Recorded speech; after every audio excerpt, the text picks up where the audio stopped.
Hello everyone, আসসালামু আলাইকুম। Welcome back to my channel. আশা করি সবাই ভালো আছেন। আমিও আল্লাহর অশেষ রহমতে আলহামদুলিল্লাহ ভালো আছি। আর এই তো আবারও চলে আসলাম আপনাদের মাঝে আরও একটি নতুন ভিডিও নিয়ে। তো কাছে এবং দূরে, দেশ এবং দেশের বাইরে থেকে এই মুহূর্তে যে যেখান থেকে আমার এই ভিডিওটি দেখছেন সবাইকে জানাই অসংখ্য অসংখ্য ধন্যবাদ। প্লিজ একটি লাইক দিয়ে ভিডিওটি ফুল ওয়াচ টাইম করে নেবেন। আপনার একটি লাইক অনেকের কাছে পৌঁছে যাবে এই ভিডিও ব্লগটি। তো আজকে সকালে ঘুম থেকে ওঠার পরে চা নাস্তা করে বাজার থেকে এই যে ছোটো ছোটো ইলিশগুলো নিয়ে আসা হয়েছিল, তো এগুলো আমি কেটে কুটে পরিষ্কার করে নিচ্ছি। দেখতেই পারছেন আমরা তো বেশিরভাগ বড় ইলিশ নিয়ে ভিডিও করি, কিন্তু ছোটো ইলিশেরও একটি সম্মান দিতে হয়। সেটাতেও কিন্তু স্বাদের তুলনাই হয় না। এটাতেও কিন্তু খেতে খুব ভালো লাগে। এটা আমার কাছে তো বিশেষ করে এটা ঝোল খেতে আরও বেশি ভালো লাগে। তো জানি না কার কেমন লাগে, আমি এই মাছটাকে সম্মান করেই বলছি। বড় ইলিশ তো সবাই খেতে পারে না সব সময়, কিন্তু বড় ইলিশের যে মানে ফ্লেভারটা আসে, এটাতেও কিন্তু অনেকটাই ফ্লেভার আসে। এটা খেতে খুব ভালো হয়। তো এটাকে আমি খুব সম্মান দিয়ে এটাকে আজকে আমি খুব সুন্দর করে সাজিয়েছি, যাতে ছোটো বলে এটাকে কেউ অবহেলা না করে। দেখতে সুন্দর যা, খেতেও ভালো তা। তো এই তো এটাকে আমি খুব সুন্দর করে ডেকোরেট করে নিলাম, এটাকে খুব সম্মাননা দিলাম। কেমন লাগলো অবশ্যই কমেন্ট করবেন সবাই। এখানে আমি মশলা নিচ্ছি, এই যে কচুরমুখী যেটা, সেটা রান্না করব। সেটার জন্য পরিমাণ মতো সব মশলা নিলাম। আর একটু এই যে মাছটা ডেকোরেশন করে একটু বাইরের ওয়েদারটা আপনাদের সাথে শেয়ার করলাম। তখন খুব বাতাস হচ্ছিল, বাতাসের সাথে ইলিশের গন্ধটা ছড়াচ্ছিল। তো কেমন লাগলো এই ভিডিওটি অবশ্যই কমেন্ট করতে ভুলবেন না। সবাই আমার কমেন্ট বক্সে এসে কমেন্ট করে জানাবেন। ছোটো ইলিশ মাছকে আমি বড় ইলিশ মাছের চাইতেও কম তুলনা করি না। তো আপনাদের কাছে কেমন লাগলো অবশ্যই বলবেন।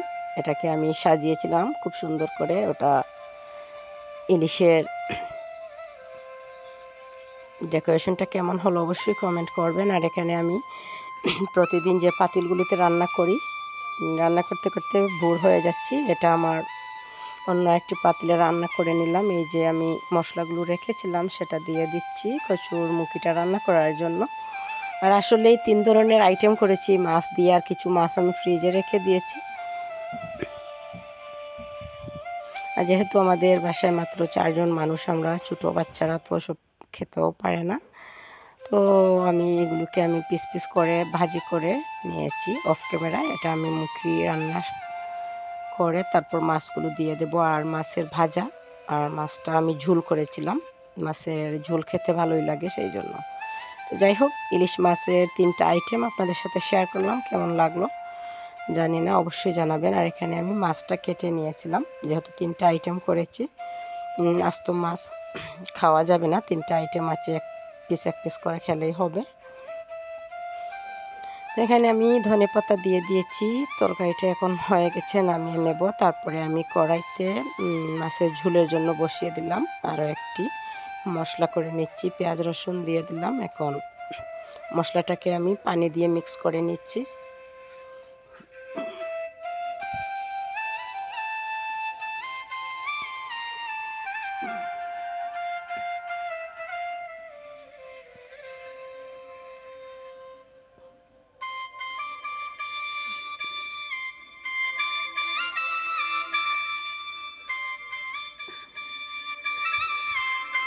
তারপরে এখানে আমি 3-4টার মতো কাঁচামরিচ ভেঙে দিয়ে দিলাম। আর এখানে আমি ফ্রাই প্যানে ভাজা মাছগুলো দিয়ে দিলাম।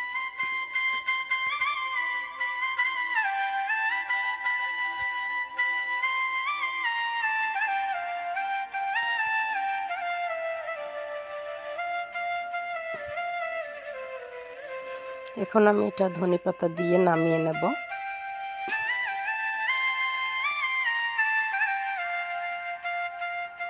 তারপরে এই তো আমার রান্না শেষ। এখানে আমি মাছ ভাজা করেছিলাম অফ ক্যামেরায়, এই তো ডেকোরেশন করে নিলাম মাছ ভাজাটা। তো কেমন হয়েছিল অবশ্যই সবাই কমেন্ট করে জানাবেন। তো তারপরে বিকালে আমি আমার উঠোনে যে আখ গাছ আছে, আপনাদের সাথে সেটা শেয়ার করিনি, সেটা শেয়ার করবো। এখানে অনেকগুলো ময়লা জমে আছে, দেখতেই পাচ্ছেন চারিদিকে সবুজে ঘেরা। ধানের জন্য সবাই, এই যে ধান ক্ষেতটা খুব সুন্দর। এখানে ক্লিন করার জন্য কিছুটা ক্লিন করা হয়ে গেছে, আর কিছুটা বাকি আছে। তো এখানে আমি এই যে আমার আখ গাছের অনেক অনেক লম্বাই, দেখুন গাছটা কত লম্বা হয়েছে। এটাকে এখন আমি কেটে নেব।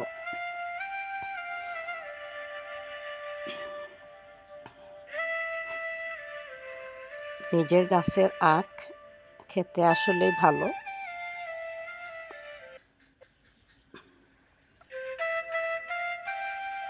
তো এটার যে গাছের যে গুঁড়াটা, এটা এখানে রেখে দিলাম, আর এই যে আগাটা আমি কেটে রেখেছি আলাদা করে।